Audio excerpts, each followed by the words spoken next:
Good morning to all of you. Today we'll read a very interesting poem. No men are foreigners. कोई भी मनुष्य विदेशी नहीं होता है ना। इस कविता में कवि ये बताने का प्रयास किया है। आप पेज 80 है, देखिए 80 पेज, जिसमें हम लोग पढ़ेंगे इस कविता को। इंट्रोडक्शन है यहाँ। Have you ever thought of some people? क्या कभी आपने कुछ लोगों के बारे में सोचा है? एज ए स्ट्रेंज और other country as a foreign, एक अजनबी के रूप में या दूसरे देश एक विदेशी के रूप में। फॉरेन के ऊपर देखिए इन्वर्टेड कोमा में है, अर्थात कोई फॉरेन होता नहीं है ना। We have many ways of thinking. हम लोगों के पास बहुत से तरीका है, बहुत से मेथड है सोचने का। अदर पीपुल एज डिफरेंट, दूसरे लोगों के बारे में जो डिफरेंट होते हैं, भिन्न के रूप में। फ्रॉम अस और देम, हम लोगों में और उनमें एक डिफरेंस को दिखाने के लिए हम बहुत तरह से सोच सकते हैं, बहुत तरीका है। वी हैव मेनी वेज, बहुत तरीके से हम थिंक करते हैं दूसरे लोगों के बारे में। डिफरेंट फ्रॉम अस और देम, अस और देम के ऊपर भी इन्वर्टेड कोमा है। That is no one in this world is different with each other. कोई एक दूसरे से भिन्न नहीं होता है। यही वजह है कि हर जगह इन्वर्टेड कोमा के अंदर रखा गया है अस को, देम को, फॉरेन को, क्योंकि शुरू में ही बोल दिया गया है कि नो मेन आर फॉरेन। कोई व्यक्ति विदेशी नहीं है। All are same in this world. All human beings are brothers and sisters. They are our brethrens, brethren है, हमारे भाई बंधु हैं, भाई बंधु हैं, ब्रेदरन है। वी शुड लव देम, हमें उन लोगों से लव करना चाहिए। Those who are a narrow outlook of life, जिनका जीवन के प्रति आउटलुक माने व्यू यहाँ है, जीवन के प्रति जो संकीर्ण व्यू होता है, नैरो व्यू होता है, वे लोग ही सोचते हैं कि वो हमसे भिन्न है, हम उससे अलग है। बहुत तरीका है जिस आधार पर हम लोग सोचते हैं, लेकिन ये कहीं न कहीं हमारी संकीर्ण मानसिकता को शो करता है। This show our narrow mindedness. On that basis we differentiate with each other on the basis of caste, religions, language, creed, धर्म के आधार पर, जाति के आधार पर, कंट्रीज, नेशनलिटीज के आधार पर। जबकि इन दिस पोएम पोएट शो हमें बहुत तरीका कवि बतला रहा है जिसके आधार पर हम कह सकते हैं कि हम सब एक हैं, हम एक दूसरे से भिन्न नहीं हैं। दे मे बिलोंग टू डिफरेंट कंट्रीज। दे, देखिए दे में भी इन्वर्टेड कोमा, ध्यान दीजिए। वी बिलोंग टू, उनका संबंध दूसरे देश से हो सकता है। इस आधार पर हम सोचते हैं कि वो अलग है। और स्पीक ए डिफरेंट लैंग्वेज, या अलग भाषा बोलते हैं, कोई दूसरी भाषा बोलते हैं तो हम कह देते हैं कि भोजपुरी वाले हैं, मैगमगी हैं, तो हिंदी हैं, अंग्रेजी हैं, चाइनीज हैं, जापानीज हैं, कोरियन हैं, फ्रेंच है, जर्मन है। There are a number of languages spoken in this world. बहुत सी भाषाएं हैं इस दुनिया में बोला जाता है। There are numbers of religions that is observed by different people of the world. जो दुनिया के भिन्न भिन्न लोगों के द्वारा अलग अलग तरीके से मनाया जाता है, कल्चर है, रीति रिवाज को देख करके हम एक दूसरे को डिफ्रेंशिएट करते हैं। May be from time, place and conditions, स्थिति, समय और स्थान के हिसाब से अलग अलग जगह पर अलग अलग परिस्थितियां देखने को मिलती हैं, लेकिन ये कोई आधार नहीं होना चाहिए।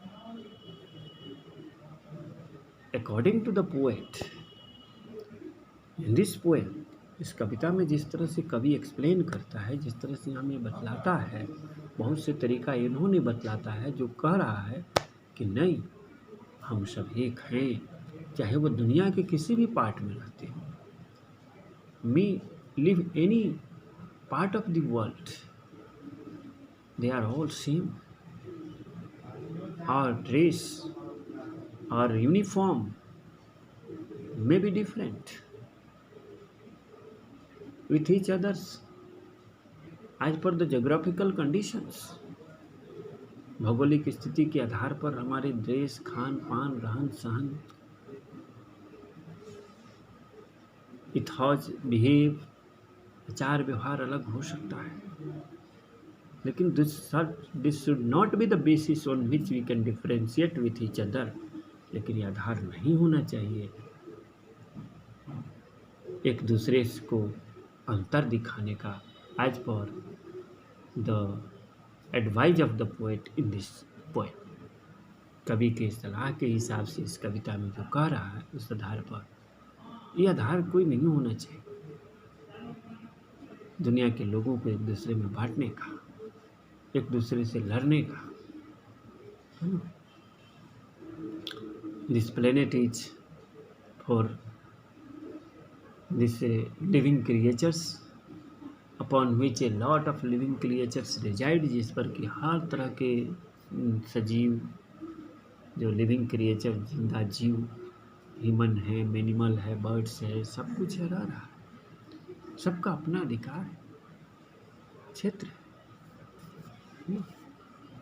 तो ये आधार कोई जो है, ये आर्टिफिशियलिटी है, इसके अंदर कृत्रिमता है, इसमें वास्तविकता नहीं है। There should not be any reality in this, differentiation नहीं होना चाहिए, कोई हकीकत इसके अंदर। तो they belong to a different countries और स्पीक ए डिफरेंट लैंग्वेज, इस आधार पर हम अलग कर देते हैं कि वो अलग है, दूसरे देश से संबंध रखते हैं, दूसरी भाषा बोलते हैं। इन दिस पोएम हाइवर बहुत तरीका है, लेकिन इस कविता में फिर भी हाइवर, हालांकि यद्यपि द पोएट रिमाइंडर्स, कभी हम लोग को याद दिलाता है ऑफ मेनी वेज, बहुत सारे तरीका का के बारे में हमें याद दिलाता है, in which we are all the same, जिसके आधार पर हम सभी क्या हैं, जिसमें कि हम सभी सेम हैं। वो बहुत से तरीका जिसका हमें कभी याद दिलाता है कि देखो, भाषा अलग हो सकती है, हमारा धर्म अलग हो सकता है, हमारी नेशनलिटी अलग हो सकती है, हमारा कलर अलग हो सकता है। इस आधार पर अंतर करना ही कोई बहुत बड़ी वास्तविकता नहीं है। It is a narrow outlook of life. ये जीवन को संकीर्ण ढंग से देखने का तरीका है, रियलाइज करने का तरीका है।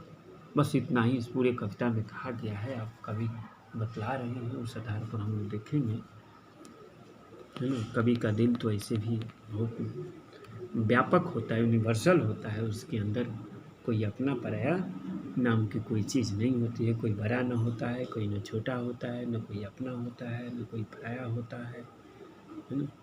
दे आर बियॉन्ड दिस बाउंड्री, वे लोग इस सीमा जो बनाया जाता है अपने पराये का ना, उससे आगे होते हैं। वसुधैव कुटुम्बकम, whole world is a family, हम लोग के पास है, हमारे शास्त्रों में है कि ये वसुधैव कुटुम्बकम, ये पूरा विश्व ही एक परिवार है। तो एक परिवार में एक दूसरे से हम डिफरेंस कैसे हो सकते हैं? यही तो इस कविता में हमारे कवि जो हैं, कौन, जेम्स किरकुप साहब बता रहे हैं। तो हम कविता पढ़ते हैं, हम लोग अब रिमाइंड अस कि in which we are all same, for, क्योंकि देखिए फोर यहाँ कंजंक्शन हो गया, for we are all human, क्योंकि हम सभी मानव हैं, और जब हम सभी मानव हैं तो ये धर्म के आधार पर, भाषा के आधार पर एक ठो देश है, एगो बाउंड्री खींच दिए, वो उधर चला गया, इधर चल गया, क्या अंतर है? ये क्या मतलब? This is nothing but a narrow mindedness या नैरो आउटलुक ऑफ लाइफ। ये जीवन को देखने का एक संकीर्ण आइडियाज है, विचार है। कवि यही कहना चाहता है। तो अब कविता को हम लोग यहाँ देखते हैं। हाँ, इसमें आप लोग जो ग्लोसरीज है, एक आध कठिन वर्ड है जो लिख दिए हैं, आप देख लेंगे। डिस्पोज, पोजेस हो गए, पोजेस, अब पोजेस के पहले डिस जोड़ दिया है, मैंने डिसलॉज या डिप्राइव कर दिया, वंचित कर, है ना, अपने अधिकार से, अपने जो भी वस्तु है उससे आपको बेदखल कर देना, वंचित कर देना। डिफाइल, मेक डर्टी या पोल्यूट कर देना, किसी चीज़ को गंदा कर देना। आउटरीच द इनोसेंस ऑफ, मैंने वायलेट द प्योरिटी ऑफ, मैंने शुद्धता का क्या करना, वायलेट कर देना, उसमें जो शुद्धता है उसको समाप्त कर देना, उसका उल्लंघन कर देना। देखिए हो गया। बाकी तो बहुत ईजी है वर्ड इसमें। अब देखिए, there are 5 stanza, 1 2 3 4 and 5 in this poem. एक एक करके, है ना, 1 by 1 we discuss each and every stanza with very clear and simple way. कभी देखिए बोलते हैं रिमेंबर, याद रखो, रिमेंबर, स्टैंड अप, खड़े हो जाओ। कैसे बोलता है? आदेश दे रहे हैं। रिमेंबर, याद रखो। नो मेन आर, क्या याद रखना है? तो नो मेन आर स्ट्रेंज, कोई व्यक्ति अजनबी नहीं है, स्ट्रेंज नहीं। नो कंट्री फॉरेन, कोई देश विदेश नहीं है। नो कंट्री, आर छिपा हुआ है, नो कंट्री फॉरेन, कोई देश विदेश नहीं है। बीनीथ ऑल यूनिफॉर्म, हमारी सारी यूनिफॉर्म जो ड्रेस हम पहनते हैं, a single body breath, breath माने सांस लेता है, एक ही शरीर। भले यूनिफॉर्म अलग अलग हो सकता है, कोई धोती पहन रहा है, कोई लुंगी पहनता है, कोई बुर्का पहनता है, कोई आपको शर्ट पैंट अंग्रेज लोग पहनते हैं, कोई कोट पहनता है, कोई घंघरा पहनता है, बहुत तरह का ड्रेस हो सकता है। तो बीनीथ ऑल यूनिफॉर्म, बीनीथ माने नीचे, अंडर, सारे यूनिफॉर्म के अंडर नीचे, इस सिंगल बॉडी ब्रीथ, एक ही शरीर है जो सांस लेता है। सबका वो शरीर एक ही है, क्योंकि वी ऑल आर ह्यूमन, हम सभी तो मानव है ना। That's why we are all are same, हम सब सेम हैं, लाइक ऑर्स, और वो हमारा ही जैसा तो उन लोगों का ही शरीर है, like ours. Our, we, us, our, ours पढ़ाएँ ना, आवर्स के बाद प्रोनाउन, पोसेसिव प्रोनाउन है, पॉजेसिव प्रोनाउन है ना। This is our country, India is, है ना, our country, this country is our, Bharat हम लोगों का देश है, यह देश हमारा है, कहते हैं ना, हमारा है, यह देश हमारा है। This is my book, this is our country, this is our country, this country is our, this is our country, यह हम लोगों का देश है, यह देश हमारा है ना। हो गया ours. The land our brothers walk upon, land मैंने जो धरती, जमीन जिस पर हमारे भाई टहलते हैं। Like is earth like this, ये जो अर्थ जो है हमारा ही जैसा तो है। In which we all shall die, एक दिन हम सब इसमें लाई मन लेट जाएंगे, मर जाएंगे, उसमें दफना दिया जाएगा, सबको बरीड कर दी जाएगी, सबको एक दिन वहीं जाना है। तो फिर अंतर क्या है? हम टहलते हैं इस धरती पर, दुनिया के चाहे किसी भी कोने में हमारे भाई रहते हैं, सब तो इसी तरह से धरती पर टहलते हैं। जिस धरती पर हम लैंड पर चलते हैं, रहते हैं, वो लोग भी वहीं रहते हैं। एक दिन जब से दुनिया को हमेशा के लिए, one day we bid farewell to goodbye this world, and buried under the same land, buried under the same earth, it may be the different part of the world. ये दुनिया का अलग अलग भाग हो सकता है, लेकिन हम एक दिन दफन होंगे, तो क्या अंतर है? There is no any different between us. इस आधार पर हम कह सकते हैं है ना कि हम सब सेम हैं, we are all same. They too aware of sun and air and water, they too का मतलब ही, लेकिन कोमा में है। वे लोग भी अवेयर है, कॉन्शस है, सचेत है, जानकारी रखते हैं। अवेयरनेस जागरूकता है किस चीज़ के बारे में? सूर्य के बारे में, हवा के बारे में, पानी के बारे में। या सूर्य, धूप, उन लोग धूप के बारे में उन लोग को भी पता है। द नहीं लगा हुआ है इसलिए सन नहीं है। सन का मतलब यहाँ धूप, हवा और पानी से परिचित है वो लोग। वे लोग भी are fed by peaceful harvest. Feed, fed, fed याद कीजिए। उन लोग को भी अपना पेट भरते हैं जो शांति में फसल होता है। पीसफुल माने शांति, हार्वेस्ट माने फसल की कटाई होती है। कोई भी देश का विकास, उत्पादन तभी हम परस्परस होते हैं, समृद्ध होते हैं, जब शांति रहती है। जहाँ सुमति तहाँ संपत्ति नाना, और जहाँ कुमति तहाँ विपत्ति निधाना। जहाँ शांति है वहाँ बहुत कुछ होता है, और जहाँ शांति नहीं वहाँ कुमति रहती है, विपत्ति आ जाता है। तो हमें जो भोजन मिलता है हम खाते हैं। Are fed by peaceful harvest है।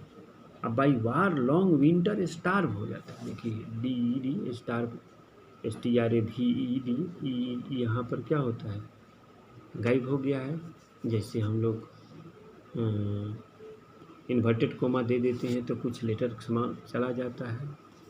By winter, by wars long winter start. वार से रूपी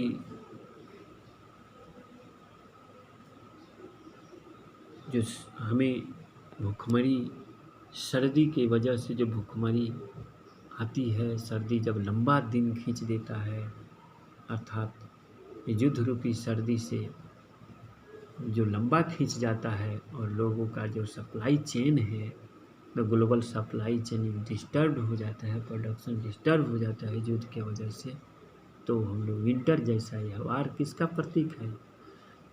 जारी ऋतु, जारी की ऋतु का प्रतीक है, और हम भुखमरी में चले जाते हैं, है ना। दियर हैंड्स आर रॉड्स, उन लोगों के हाथ हमारे ही तो हाथ है। And their lines we read, और उनके हाथों पर जो रेखाएं खींची गई है। वी रीड मैंने the lines, the line on the hands,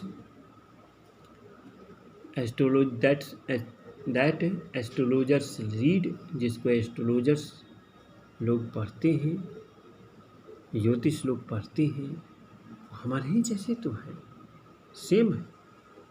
A labour not different from our अन, उन लोग का परिश्रम हम लोगों से अलग नहीं है, सेम है, एक ही तो है। इस आधार पर कह सकते हैं कि हम लोग सेम हैं। We are all same for we are all human, क्योंकि हम सभी मानव हैं। फिर कहता है कभी, remember they have eye like ours that wake or sleep, याद रखो उन लोगों की भी आंखें हमारे ही जैसी है। They have eyes like ours, और आइज, हम लोगों की आंख जैसा उनकी भी आंखें हैं। दैट वेक्स, दैट किसके लिए? आँख के लिए आया है, जो जगती है और सोती है। जैसे हम सोते हैं, वो लोग जैसे सोते हैं, हम लोग भी सोते हैं, वो लोग भी जगते हैं, हम लोग भी जगते हैं। And strength that can be own by love, उनके अंदर भी ताकत है जिसे जीता जा सकता है प्रेम के द्वारा। The strength that can be own by love, ताकत को भी जीता जा सकता है प्रेम के द्वारा, और उन लोगों के भी पास है। ज़बरदस्ती नहीं जीत सकते हम किसी को। In every land is common human, हर जमीन पर, हर यहाँ लैंड का मतलब कंट्री हो गई। In every land is common life, हर देश में एक सामान्य जीवन है। साधारण आदमी का जीवन देखिए, वो इंडिया हो, अमेरिका हो, चाइना, सब जगह एक है। That all can recognise understand, that all can, एक दूसरे को हम पहचान सकते हैं, पहचाना जा सकता है। रिकॉग्नाइज मैंने पहचानना, नो, एंड अंडरस्टैंड समझा जा सकता है। सभी जगह कॉमन लाइफ, इसमें ज़्यादा दिमाग लगाने की ज़रूरत नहीं, हम समझ सकते हैं जो हमारा फीलिंग है, जो हमारा दुख दर्द है। If our feelings, if our sorrows, if our happiness in each and every part of the world is same. In this way you can say that we are all the same. हम लोग क्या हैं? सभी एक हैं। We are all the same, for we are all the human, क्योंकि हम सब मानव हैं, हम सब एक हैं, हम सब सेम, सब कुछ समान है, दूसरे को हम समझ सकते हैं। लेट्स रिमेंबर, अब हमें याद करना चाहिए, हम लोग याद करें। लेट्स गो, हम लोग चलें। लेट्स रिमेंबर, हम लोग याद रखें। Whenever we are told, ये बहुत इंपॉर्टेंट लाइन है। लेट अस रिमेंबर, हम लोग याद रखें। लेट अस गो, हम लोग चलें। सलाह दे रहा है, कभी यहाँ सजेस्ट कर रहा है, रिकमेंड कर रहा है, प्रपोज कर रहा है, प्रस्ताव रख रहा है, संदेशा दे रहा है। That's why this stanza is very important stanza in this poem. यही वजह है कि ये जो स्टैंजा का मतलब पद्यांश, पैराग्राफ होता है स्टोरी में, और यहाँ पर इसको हम क्या कहेंगे? Stanza. Stanza 1, stanza 2, stanza 3, stanza 4, stanza 5। तो this fourth stanza, in my view, I think this fourth stanza is very very important in this poem. इस पोएम में बहुत इम्पॉर्टेंट ये पद्यांश। लेट अस रिमेंबर, हम लोग याद रखें क्या चीज़? कि whenever we are told to hate our brothers, ये जब कभी भी हम लोगों से कहा जाए अपने भाइयों से घृणा करने का, तो इस चीज़ को हम लोग हमेशा याद रखें। इट इज़ आवर्स, तो ये हमारे ही तो है। इट इज़ आवर सेल्फ, तो वे कोई दूसरा नहीं है, तो खुद हम ही हैं। अपने भाइयों से घृणा करने के लिए अगर हमको कोई कहता है, some have vested interest, self interest that generally encourage, जो हमें इनकरेज करते हैं, that generally instigate, provoke us, जो हमें उकसाते हैं, इंस्टिगेट करते हैं, भड़का देते हैं, टू हेट आवर ब्रदर्स, अपने भाइयों से घृणा करने के लिए, क्योंकि उसमें उनका कुछ ना कुछ हित होता है, अपना फ़ायदा होता है। जैसे राजनीतिक दल कुछ फ़ायदे के लिए अपना जात भाई से कहते हैं कि वो दूसरे कास्ट का है, उससे घृणा करो, उससे मत मिलो, करो। उनमें कहीं ना कहीं धर्म के आधार पर, जाति के आधार पर, भाषा के आधार पर, क्षेत्र के आधार पर, वी आर टोल्ड, हम लोगों से कहा जाता है, by some people who have their vested interest, कुछ लोगों के द्वारा जिनका अपना नहीं स्वार्थ होता है कि तुम घृणा करो, कभी मना करता है कि नहीं, इन लोगों से सतर्क रहो। Here the poet warns, here the poet cautions us, we should be careful such type of waste people who have the vested interest। इस तरह के लोग जिनके अपना एक निहित स्वार्थ होता है, जो हमें कहते हैं अपने भाइयों से घृणा करने के लिए। तो let's remember us, very important line of this poem here is that in which the कवि explain, let's remember whenever we are told to hate our brothers, जब कभी भी हम लोगों से कहा जाता है अपने भाइयों से घृणा करने के लिए, तो इट इज़ आवर, कोई दूसरा नहीं, इट इज़ आवर सेल्फ, हो तो खुद हम ही लोग हैं एक दूसरे से घृणा करते हैं। That we shall dispossess, possess देखिए, डिस्पोजेस आपको बोलेंगे, डिप्राइव हो जाता है, तो वी सेल, हम लोग वंचित हो जाएंगे। वो दूसरे से घृणा करने के लिए कह रहे हैं तो कोई दूसरे नहीं तो हम ही हैं, हम ही लोग हैं। तो क्या होगा कि दैट वी सेल डिस्पोजेस हो जाएंगे, बिट्रे हो जाएंगे, कंडेम हो जाएंगे। बिट्रे का मतलब धोखा देंगे हम अपने आप को धोखा देंगे। सेल्फ बिट्रायल होगा, सेल्फ कंडेमनेशन होगा, सेल्फ डिस्पोजिशन। खुद को हम वंचित कर देंगे, खुद को हम धोखा देंगे और खुद को हम अपमानित होंगे। कंडेम का मतलब अपमान होना, अपमानित होना, खुद से अपमानित हो जाएंगे। इसलिए ऐसा हम लोग नहीं करें। रिमेंबर, याद रखें, we who take arm against each others, हम लोग जो हथियार उठाएंगे अगेंस्ट ईच अदर को, एक दूसरे के विरुद्ध, तो किसी दूसरे के विरुद्ध हथियार नहीं होगा, खुद अपने विरुद्ध होगा। We take arms against each other, तो अगर हम हथियार उठाते हैं तो मेरे विरुद्ध उठाएगा, हम उसके विरुद्ध उठाएंगे, तो फिर अगर हम लड़ेंगे तो अपना ही हानि कर बैठे। अगर चाइना वाले इस बात को, अगर इस चीज़ को समझ जाएं कि the strength that can be won by love, ताकत उनके पास भी है, ताकत मेरे पास भी है, लेकिन उस ताकत को अगर जीता जा सकता है तो हम प्रेम से जीत सकते हैं। कभी यहाँ इशारा कर रहा है, इंडिकेट कर रहा है ना।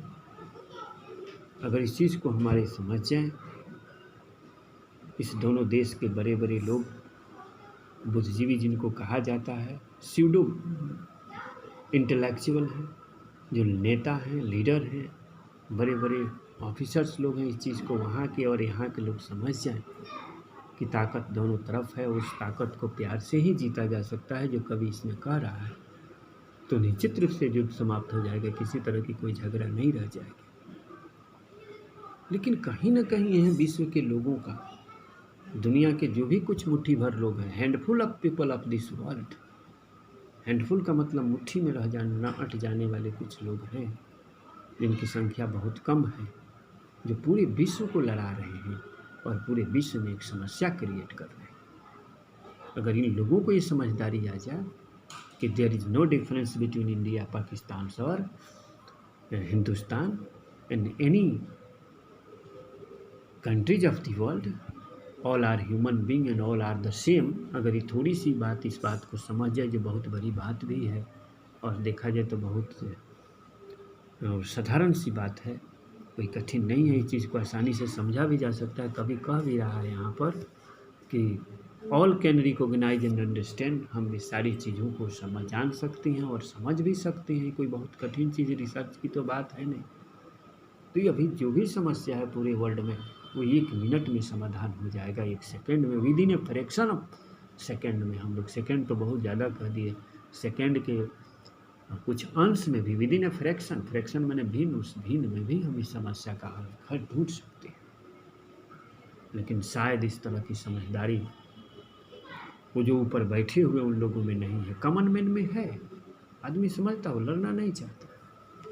There are some people in this country, in this India and also in Pakistan और China, they don't want to fight with each others.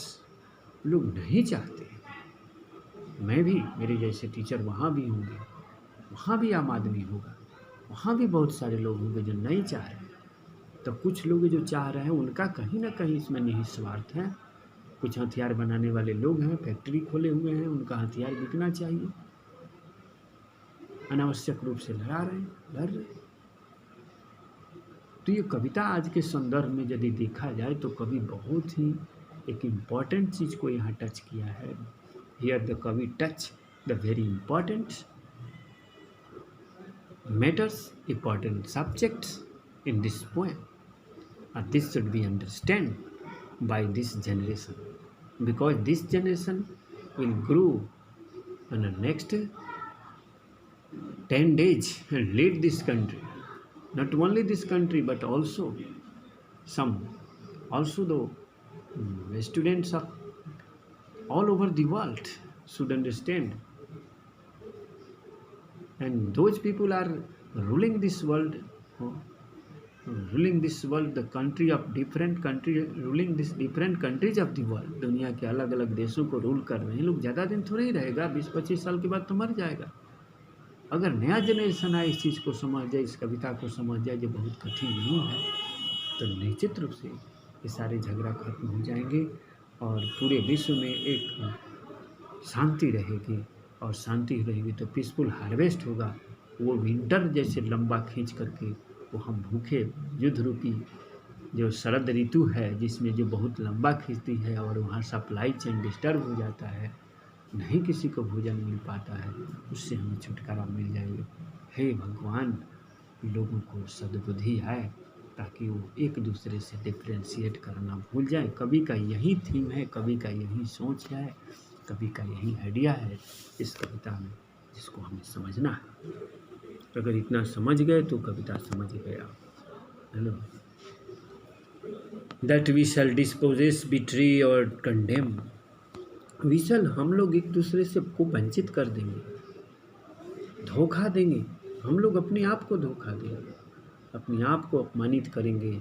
Remember we who take arm against each other, we मैंने जो हम लोग जो एक दूसरे के विरुद्ध हाथ हथियार उठाएंगे, टेक आर्म्स हथियार लेंगे, अगेंस्ट किसके विरुद्ध, ईच अदर, उस हमारे विरुद्ध लेगा, उसके विरुद्ध लेगा।